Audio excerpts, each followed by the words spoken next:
திருக்கோளூர் பெண்பிள்ளை ரகசியம் 27. ஆயுதங்களை ஈந்தேனோ அகத்தியனைப் போலே. திருக்கோளூர் பெண்பிள்ளை கதை சொல்ல ஆரம்பித்தாள். ராமானுஜரும் அவரது சீடர்களும் கதையை கேட்க ஆரம்பித்தார்கள். அவர்களுடன் சேர்ந்து நாமும் இந்த கதையை கேட்போமா? ஆயுதங்களை ஈந்தேனோ அகத்தியனைப் போலே. இந்த வார்த்தை ராமாயணத்தில் நிகழ்ந்த நிகழ்வினை குறிக்கிறது. ராமன், சீதை, லக்ஷ்மணன் ஆகிய மூவரும் 14 ஆண்டுகள் வனவாசம் செல்ல வேண்டிய சூழல் ஏற்பட்டது. ராமர் வனவாசத்தில் மர உரி தரித்து வனத்தில் உள்ள ரிஷிகளையும் முனிவர்களையும் வணங்கி அவர்கள் ஆசிரமத்தில் தங்கி அவர்களுக்கு தொண்டு புரிந்து அவர்களின் உபதேசங்களையும் ஆசியையும் பெற்றார்கள். ராமர் அகத்தியரை சந்தித்து ஆசி பெற வேண்டும் என்று விரும்பினார். முனிவர் சுதீஷ்ணரை வணங்கி, முனிவரே, எனக்கு நீண்ட நாட்களாக ஆசை, தமிழ் மொழியை கற்பித்த அகத்தியரை சந்திக்க வேண்டும் என்ற ஆவல் உள்ளது. ஆகவே அந்த தமிழ் மொழி கற்பித்த அகத்தியரை சந்தித்து ஆசி பெற வேண்டும் என விரும்புகிறேன் என ராமர் சொன்னார். அதற்கு நீங்கள் தான் வழி சொல்ல வேண்டும் என்று சுதீஷ்ணரை கேட்டுக்கொண்டார். சுதீஷ்ணரும் மகிழ்ச்சியுடன் அகத்தியர் வசிக்கும் இடத்துக்கு வழி சொன்னார். பல மலைகளை கடந்து அவர்கள் அகத்தியர் இருக்கும் இடத்துக்கு சென்று அவரை கண்டு வணங்கினர். முக்காலமும் உணர்ந்த முனிவர் வந்தவர்கள் சாட்சாத் மகாவிஷ்ணு, மகாலட்சுமி, ஆதிசேஷன் என அறிந்து அவர்களை மகிழ்ச்சியுடன் வரவேற்று ஆசிரமத்திற்குள் அழைத்து சென்றார். பழங்களை கொடுத்து உபசரித்தார். மூவரும் மனித உருவில் இருந்ததால் அவர்களை ஆசீர்வதித்தார். யாரு? அகத்தியர். முனிவர் தமது யோக பலத்தால் எதற்காக இவர்கள் பூமியில் அவதரித்தார்கள் என்று, எவ்வாறு இவ்விடம் வந்து சேர்ந்தார்கள் என்றும், இனி என்ன நிகழும் என்றும் அறிந்து கொண்டார். அவர் முக்காலமும் உணர்ந்த முனிவர் அல்லவா, அவருக்கு அனைத்தும் தெரிந்தது. சற்று நேரம் அவர்கள் பேசிக் கொண்டிருந்தார்கள்.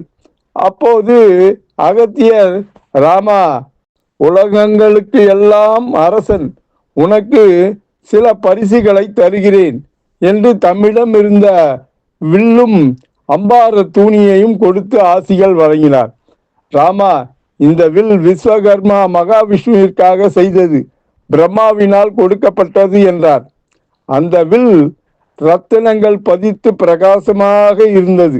ராமர் அதை வாங்கி கொண்டார். வில்லுடன் கூடவே அம்புகள் கொடுக்க வேண்டுமல்லவா? அகத்தியர் நிறைய அம்புகள் நிறைந்த அம்பார தூணியை கொடுத்தார்.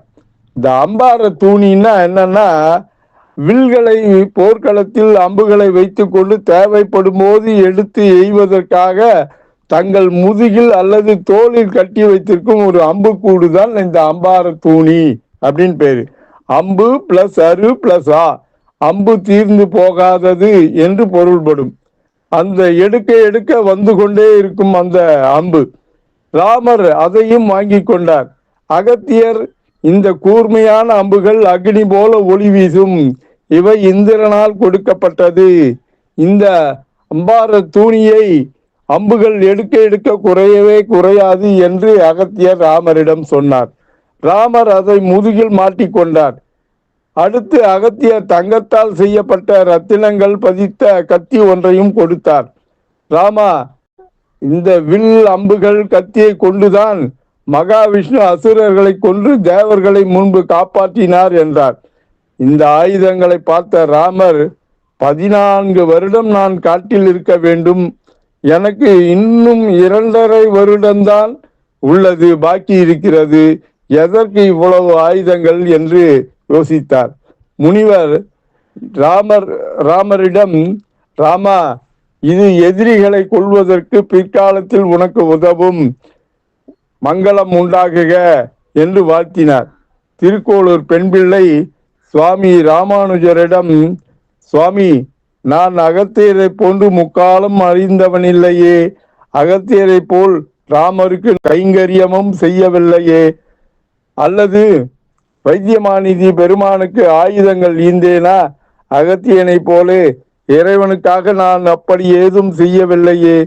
எனவே நான் இவ்வூரில் வாழ தகுதியற்ற நான் புறப்படுகிறேன் என்றாள். என்னம்மா, ஒரு கதை முடிந்ததும் திரும்பவும் புறப்படுகிறேன் என்கிறாயே என்றார் ராமானுஜர். மேலும் அந்த சுட்டி பெண், அந்தரங்கம் புக்கேனோ சஞ்சயனை போலே என்றார். எது என்னம்மா, இன்னொரு கதையா? சரி, அந்த கதையை சொல், கேட்போம் என்றார் ராமானுஜர். அந்த கதையை ராமானுஜருடன் சேர்ந்து நாளை நாமும் கேட்போமா? திருக்கோளூர் பெண் பிள்ளை ரகசியம் தொடரும். அன்புடன் எம் தணிகானந்தம், சேந்தமங்கலம். வணக்கம்.